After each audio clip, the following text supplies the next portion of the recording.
إن الحمد لله نحمده ونستعينه ونستغفره ونعوذ بالله من شرور أنفسنا ومن سيئات أعمالنا.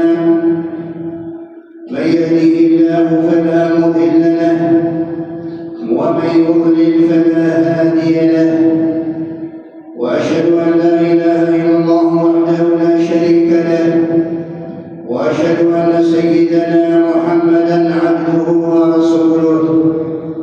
يا أيها الذين آمنوا اتقوا الله حق تقاته ولا تموتن إلا وأنتم مسلمون. يا أيها الناس اتقوا ربكم الذي خلقكم من نفس واحدة وخلق منها زوجها وبث منهما رجالا كثيرا ونساء، واتقوا الله الذي تساءلون به والأرحام إن الله كان عليكم رقيبا. يا أيها الذين آمنوا اتقوا الله وقولوا قولا سديدا يصلح لكم أعمالكم ويغفر لكم ذنوبكم، ومن يطع الله ورسوله فقد فاز فوزا عظيما. أما بعد، فإن أصدق الحديث كتاب الله، وخير الهدي هدي محمد عليه الصلاة والسلام، وشر الأمور محدثاتها، وكل محدثة بدعة، وكل بدعة ضلالة، وكل ضلالة في النار. عباد الله، سنتكلم اليوم عن جريمة من الجرائم وعن كبيرة من الكبائر انتشرت في المجتمع واستهان بها كثير من الناس، رغم أنه مطرود من رحمة الله، رغم أنه مطرود من رحمة الله. إن هذه الجريمة قد تؤدي إلى الخلافات والنزاعات بين الأخ وأخيه، وبين الأخ وأخته، وبين الرجل وعمه، وبين الرجل وخاله. هذه الجريمة هي اغتصاب الأراضي، هي اغتصاب الأراضي. اسمع ما قاله النبي صلى الله عليه وسلم. قال عليه الصلاة والسلام: أيها الناس، إنكم تختصمون إلي، وإنما أنا بشر مثلكم، ولعل بعضكم يكون ألحن بحجته من أخيه، فأقضي له على ما أسمع، فإن قضيت له فإنما هي جمرة من نار، إذا أخذتها وأنت ظالم وأنت تعلم أن هذه الأرض ليست لك، فإنما هي جمرة من نار، إن شاء أخذها وإن شاء تركها. وقال عليه الصلاة والسلام: من أخذ شبرا من الأرض، شبرا واحدا، فما بالكم بالهكتارات، فما بالكم بالكيلومترات، فما بالكم بالأميال.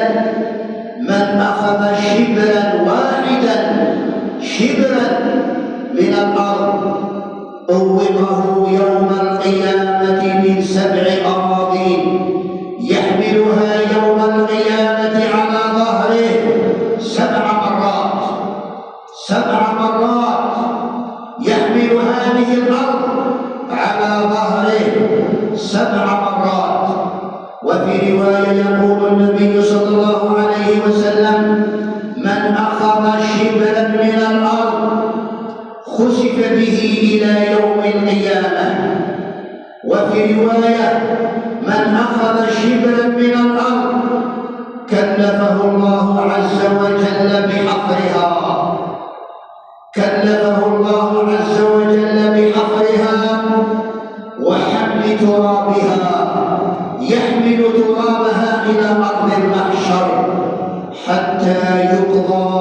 بين الناس يحملها على ظهره مدة 50,000 سنة، يحملها على ظهره مدة 50,000 سنة. ويقول النبي صلى الله عليه وسلم: من كانت له عند أخيه مظلمة فليتحللها منه قبل أن يأتي يوم لا دينار فيه ولا درهم، قبل أن يأتي يوم لا ينفع فيه مال ولا بنون إلا من أتى الله بقلب سليم. قال عروة بن الزبير: جاءت امرأة تسمى أروى بنت أويس، جاءت امرأة تسمى أروى بنت أويس، جاءت إلى أمير المؤمنين مروان بن الحكم واشتكت له من صحابي جليل اتهمته زورا اسمه سعيد بن زيد. سعيد بن زيد أيها الإخوة مبشر بالجنة، هو من 10 المبشرين بالجنة. جاءت هذه المرأة إلى مروان بن الحكم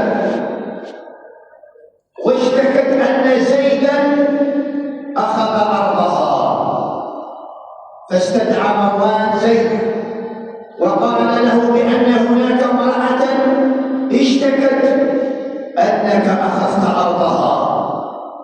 فتعجب سعيد وهو مبشر بالجنة، قال: أنا آخذ أرضها، أنا آخذ أرضها وقد سمعت النبي صلى الله عليه وسلم يقول: من أخذ شبرا من الأرض طوقه من 7 أراضين يوم القيامة. فحاسبوا أيها الإخوة، حاسبوا أنفسكم قبل أن تحاسبوا. أقول قولي هذا وأستغفر الله لي ولكم من كل ذنب فاستغفروه إنه هو الغفور الرحيم.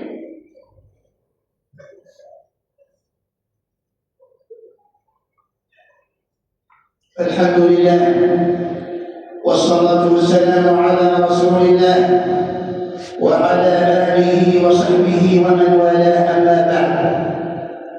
كان رجل في زمن النبي صلى الله عليه وسلم يقاتل قتالا شديدا في غزوة خيبر، ثم قتله المشركون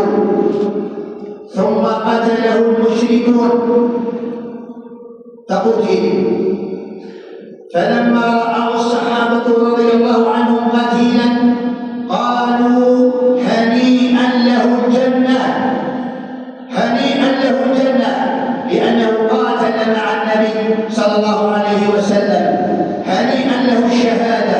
فقال لهم النبي: اسمع، فقال لهم النبي صلى الله عليه وسلم: كلا، إنه من أهل النار، إنه من أهل النار، وإن الشملة التي أخذها في خيبر لتشتعل عليه نارا. سرق عباءة، هذا الرجل سرق عباءة قميص وهو يجاهد مع النبي صلى الله عليه وسلم وهو في النار.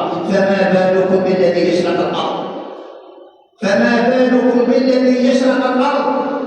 قال عليه الصلاة والسلام: لعن الله من غير منار الأرض.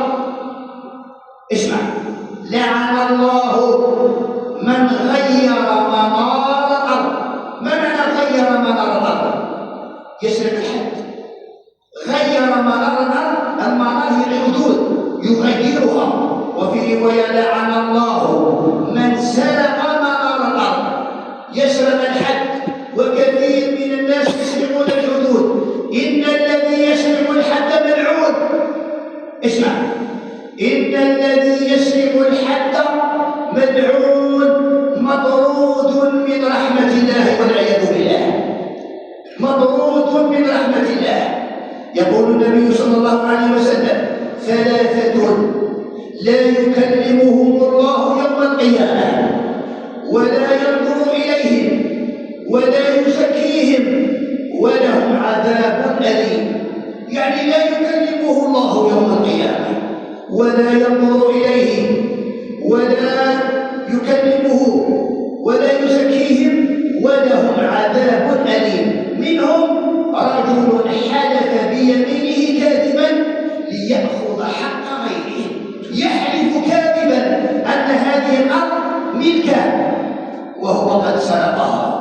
هذا لا ينظر الله إليه يوم القيامة، لا يكلمه ولا ينظر إليه. الأمر صعب أيها الإخوة.